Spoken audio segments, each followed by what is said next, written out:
Hamas की बात को मैं आगे से कंटिन्यू करना चाहूँगा कि फॉर एग्जांपल जिस तरह हमास कह रहे हैं ना कि हम लोग म्यूज़िक सुनते थे रात भी दिन रात भी, मैं भी खुद ऐसे ही था। मेरे लिए ना एक बड़ा शॉकिंग वाक़या था कि एक शेख थे, उन्होंने ये इंसिडेंट बताया कि जो लोग बहुत ज़्यादा म्यूज़िक सुनते हैं ना तो डेथ तो देखे आनी है, मरना मैंने भी है, आप सब ने भी मरना है। डेथ के वक्त आप सल्लल्लाहु अलैहि वसल्लम की एक हदीस है कि जो इंसान इन्नमल अमालु बिल ख़वातीम, यानी हमारे जो अमाल है ना वो जब ख़त्म होंगे ना उस हिसाब से जज किया जाएगा। यानी इसका मतलब ये है कि अगर मैं म्यूज़िक सुनते सुनते रात को मर जाता तो क़यामत वाले दिन जब मैं उठाया जाता ना, सब लोगों को अपनी अपनी पड़ी होती, मैं तब भी म्यूज़िक हेड बैंगिंग चल रही होती मेरी तब भी। तो हमारी यूथ को ना एटलीस्ट थोड़ा सा ये सोचना चाहिए कि देखें मौत से कोई भी नहीं फरार हो सका। पूरी कायनात में ना कोई भी इंसान या कोई भी इवन फरिश्ते जिन्नात कोई भी मखलूक मौत से नहीं भाग सकती। तो we should prepare for it. आपको एक स्कॉलर का वाक़या मैं आपको बताने लगा हूँ। एक there was an old guy, वो ना अपने डेथ बेड पे थे, तो लोगों ने ना कोई सिंगर था, अरेबिक सिंगर था या थी, उसका एक सॉन्ग्स लगाए हुए थे, बहुत बीमार हैं, अबाउट टू डाई। एक स्कॉलर आते हैं, वो कहते हैं अल्लाह का खौफ करो, ये बंदा मर रहा है और तुम यहाँ पे गाने सुना रहे हो उसको। तो उन्होंने कहा चेंज करो जिस तरह हमारा ट्रेडिशन है ना कि जब जहाँ पे हमने अपनी मर्जी से दीन घुसाना होता है, हम दुकान सुबह खोलते हैं, हम 1 घंटा कुरान की तिलावत लगा के समझ कुछ नहीं आ रहा, बस वो एक ट्रेडिशनल एक फॉर्मेलिटी पूरी कर रहे हैं। तो उन्होंने भी फ़ौरन से ना चलो जी एक कैसेट निकाल के कुरान की कैसेट डाल दो। वो डाली तो जो बंदा अपने डेथ बेड पे था वो कहता है बंद करो, ये क्या लगा दिया तुमने मुझे, वापस वही लगाओ, वही गाना वापस लगाओ। एंड लिटरली वो गाना दोबारा लगाया गया और उसकी रूह परवास करी। तो आप मतलब मुझे समझ नहीं आती, यूथ ये एंड चाहते हैं हम लोग। और जस्ट टू ऐड, एक ऑस्ट्रेलियन शेख, आई थिंक शेख खालिद यासीन ने कोट किया था, not sure but anyway he quoted के डॉक्टर्स से उनकी मुलाकात हुई है और डॉक्टर्स ने बताया कि we have seen patients, Muslim patients, Muslim doctors ने, जिनके आखिरी कलमात गाने के लिरिक्स होते। एक्सीडेंट हुआ, गाड़ी का एक्सीडेंट हुआ, वहाँ पर आ गए hospital, may be they were listening to music. तो अल्लाह माफ़ करे, देखें कलमा आएगा ही तब जब may be you have fulfilled the conditions of कलमा। बाकी अल्लाह की रहमत जिसको चाहे माफ़ कर दे, इसमें को हम होप भी दिलाते हैं। ऐसा नहीं कि हम बहुत ज़्यादा होपलेस कर रहे हैं, लेकिन यू शुड नो कि the way you live will decide how you die. ये तो बहुत बेसिक सी बात है। तो एक बात और ऐड कर दूँ, हमास आपने जो अपना एक्सपीरियंस बताया, एक स्टूडेंट, फीमेल स्टूडेंट हमारी क्लास में एक आती थी, बहुत आज से 4-1 साल पहले की बात है। She was into music a lot, in fact so much कि वो म्यूज़िक पे डिग्री कर रही थी कहीं बाहर से, और उनकी कोई दोस्त उन्हें लेकर आई थी हमारे पास। उन्होंने मुझसे सवाल किया म्यूज़िक के ऊपर, मैंने कहा आप कुरान सुना करें। Do you know what she said, and I appreciated कि you are being honest. She said कि मुझे कुरान सुन के नहीं वो फील आती जो आप जो म्यूजिक से आती है, नहीं आती, सीधी सी बात। बल्कि यहाँ तक सख्त अल्फाज जो आपने कहे कि मुझे तो कुरान खटकता है, अल्लाह माफ़ करे। तो उस वक्त अल्लाह ने ही ना मेरे जहन में एक लॉजिक थोड़ी सी डाल दी अल्लाह की तरफ से। मैंने कहा कि इट्स ओके, बिकॉज जब आप बीमार हो ना, टाइफॉइड हो, तो ज़बान का टेस्ट लॉस्ट हो जाता है। तो आपको ना पेस्ट्री अच्छी लगेगी, ना केक अच्छी लगेगी, वो चीज़ अच्छी नहीं लगेगी आपको, क्योंकि अभी वो टेस्ट नहीं बना। बिल्कुल। जब बीमारी दूर होगी दवाई से थोड़ी, तो इंशाल्लाह you will start loving all the food. उस बीमारी में आपको फूड अच्छा नहीं लगेगा। तो it worked, kind of worked for her. मुझे नहीं पता क्या फिर आगे हुआ, लेकिन एनीवे उस टाइम अल्लाह ने डाला। तो वही बात है कि जिस स्टेट में आप हैं, हम अपने आप को देख लें। हम जिस स्टेट में थे, बल्कि मैं आपको वो कोट भी कर देता हूँ, एक बड़ी फेमस किताब है, किताब का नाम बड़ा फजूल है, learn the art of not giving a dash, anyway, लेकिन ये बड़ी मशहूर हुई।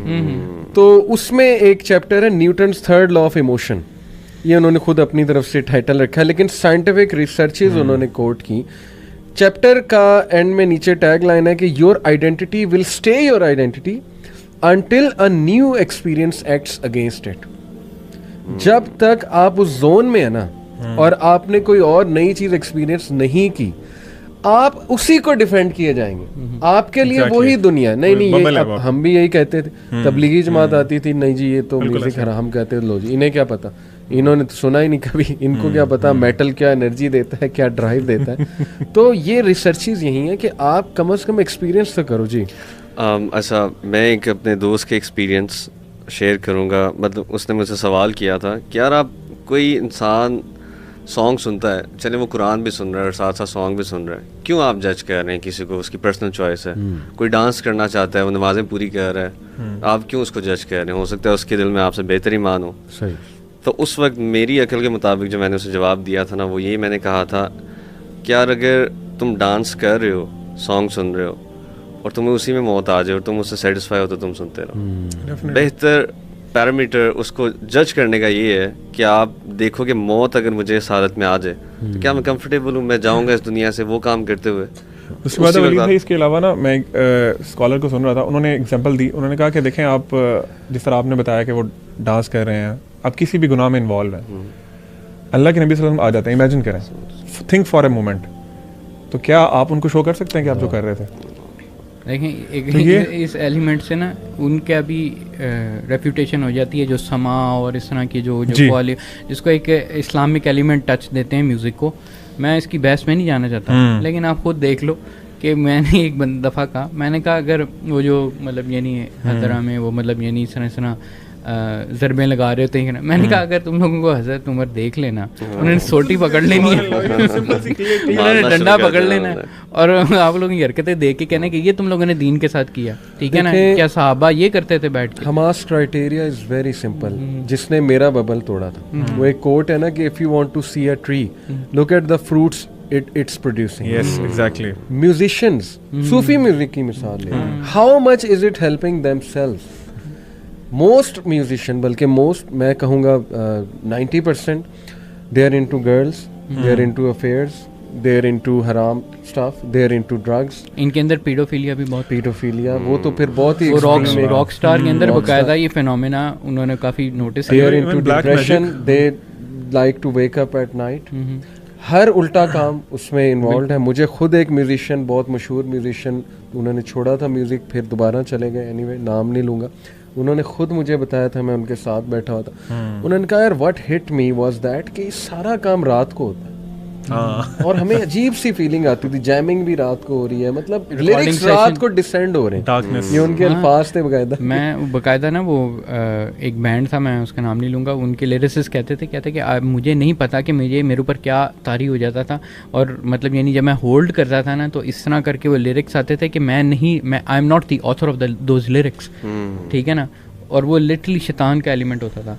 अच्छा एक और सॉरी मैं बात कर रहा हूँ कि वाकई में जो आपकी बात में ही मैं ऐड करना चाह रहा हूँ कि आप जो जानता है अंदर से, जो म्यूज़िक इंडस्ट्री को जानता है, हमारे पास वो बंदे आए हुए हैं, हमने भी उनसे भी मुलाकात की, वो आपको बताएंगे कि अंदर ही क्या है, ठीक है ना इनकी हरकतें सीधी होती हैं, ठीक है ना डिप्रेशन के शिकार होते हैं, और उसमें एक्सट्रीम किस्म का ईवल एलिमेंट। एक और चीज़ ऐड कर लें, इनमें कंपटीशन, कट थ्रोट कंपटीशन की वजह से बैक बाइटिंग, ये मैंने खुद देखा है। बैंड्स हमने भी बनाने की कोशिश की और एक दूसरे से उस लेवल की नफरत कि अगले का डाउनफॉल जो है ना उसके लिए साजिशें करना, ये वो कल्चर है। बिल्कुल, क्योंकि इसमें मॉरल्स तो है ही नहीं ना, म्यूजिक या सॉन्ग्स में कौन से मॉरल्स सिखाते हैं? तो जब मॉरल्स ही नहीं है, उनके अपने मॉरल्स नहीं है, तो फिर वो जो मर्जी करें। और वही कहें कि ये वो अपेरेंटली कई दफा आपको मॉरल लगते हैं कि जी क्योंकि लिरिक्स बड़े मॉरल हैं, ये वो अंदर से उनकी लाइफ जाके देखते हैं, हसद करने लग जाना। कई सिंगर्स हैं उनका मर्डर हो जाता है, ये जो अभी बता भी रहे थे,